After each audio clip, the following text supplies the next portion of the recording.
Paradigms and worldviews. I don't think I heard the word paradigm, except perhaps in a corner of my life, until the later 1960s, when, like many others, I heard about a book by Thomas Kuhn called The Origin of Scientific Revolutions. And this book swept us away because what it did was to approach the history of thought systems much as an anthropologist would do. That is to say, not to ask whether they're true or untrue, but to look at them as consistent, self-validating systems which give people a set of questions to ask and at a deeper level persuade them that certain answers are okay and other answers aren't okay. And Kuhn, in particular, in a short book, looked at the scientific revolution of the 16th, 17th century around Galileo and up to Newton and so on, and looked at that as an example of a paradigm shift, as he called it. When people analysed his book, they found he'd used paradigm in 56 different ways, but roughly it means a set of high-ish level ideas about how the world works and about causation and explanation, which dominate in a number of disciplines. So they are above the models of a particular discipline. And later, when I came to lecture and write about paradigms, I looked at this in relation to several great Western paradigms. For example, there was the medieval one, which was circular, and then you had the progressivist Enlightenment paradigm that came in the 18th century. And then that gave way in the second half of the 19th century to the evolutionist or evolutionary paradigm of Darwin and others. And then in the early years of the 20th century, the functionalist paradigm, and in the middle of the 20th century, the structuralist paradigm.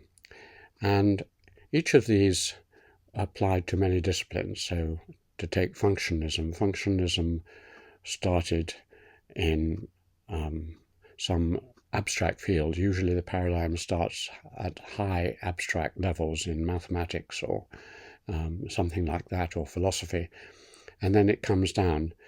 And when it came down by the 1920s or a bit earlier, functionalism had spread. There was functionalist sociology, functionalist anthropology, functionalist engineering, functionalist biology. And in each case, the question you asked was, what is the function of the particular thing I'm looking at? And then that gave way to structuralism, which again started in mathematics and came down through linguistics into philosophy, anthropology, and so on. Now, that was a very helpful way to think of things, because it showed that when we survey the history of human thought, no system is absolutely true, and it gets replaced by another. It wasn't a new idea with Kuhn. Many thinkers before had thought similarly, and one that struck me was Adam Smith in an essay on astronomy, one of his essays, in which he said that the Greeks had one system of astronomy, and we have recently replaced it with Copernican and Galilean astronomy and then Newtonian thought. But that's not the end. That in turn will be replaced by another. So it was an open way of looking at things.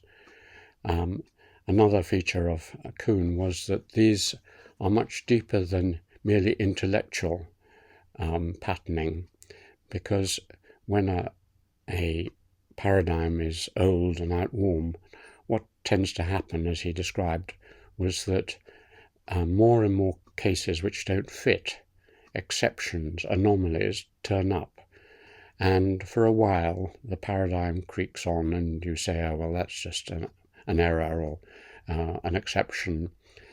But they mount and mount until someone says, well, there are just too many. We've got to rethink the basic premises of this system. And then they turn the paradigm over and generate a new one. But this doesn't tend to happen within the life of a particular individual. People are wedded, they're brought up within a paradigm, and it's extremely difficult to shake it off. So what he said tended to happen was that one generation would cling on to a paradigm, but they would grow old, they'd lose their academic or other power, they would die, and a new generation of young Turks would take over.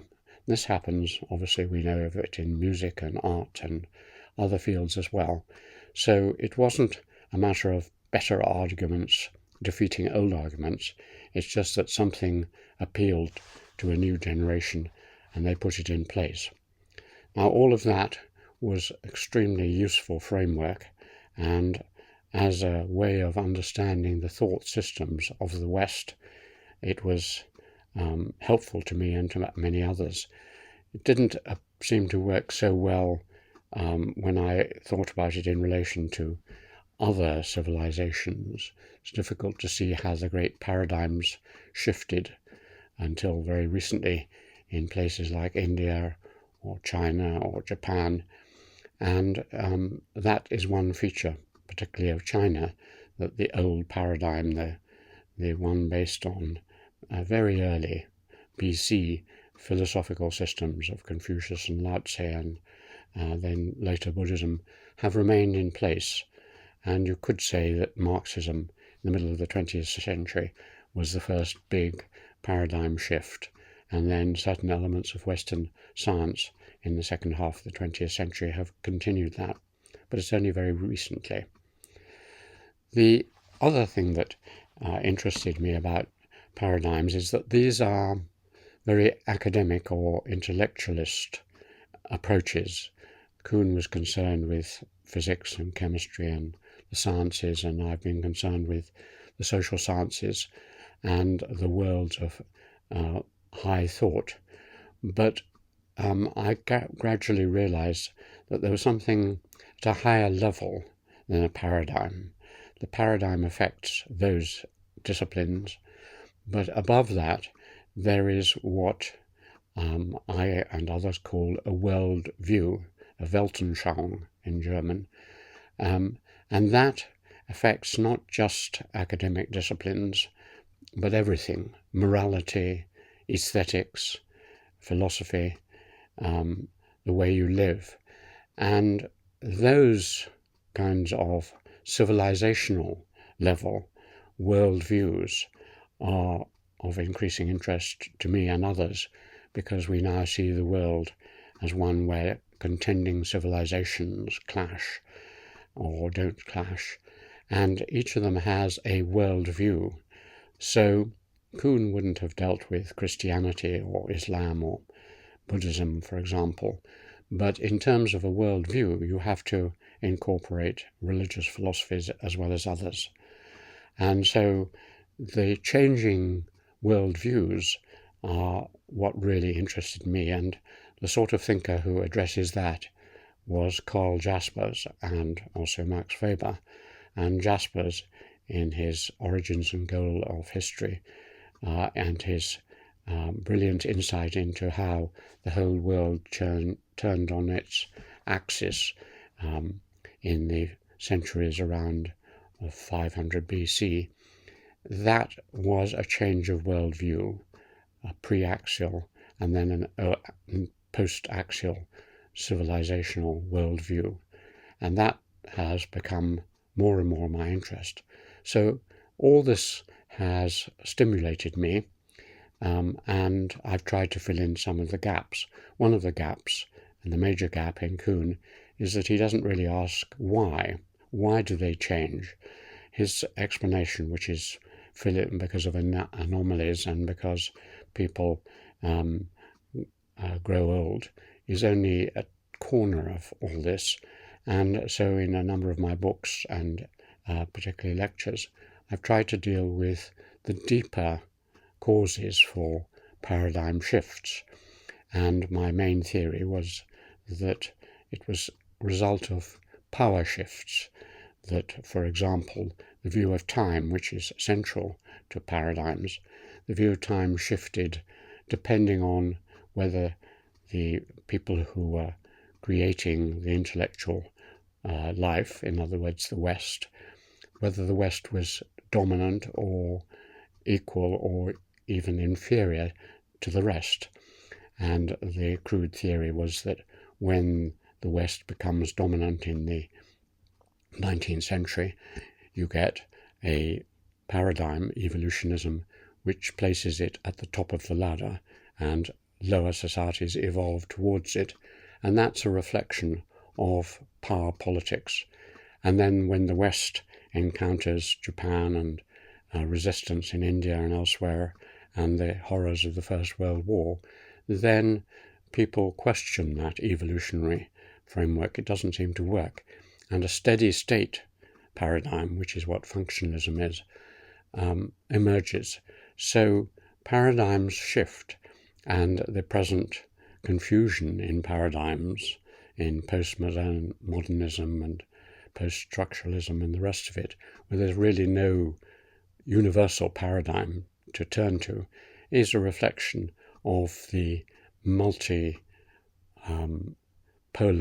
world we now live in, where power is distributed in many different locations, and we are all constantly buffeted by expressions of that power. And in that situation, it's very difficult for any single paradigm to dominate.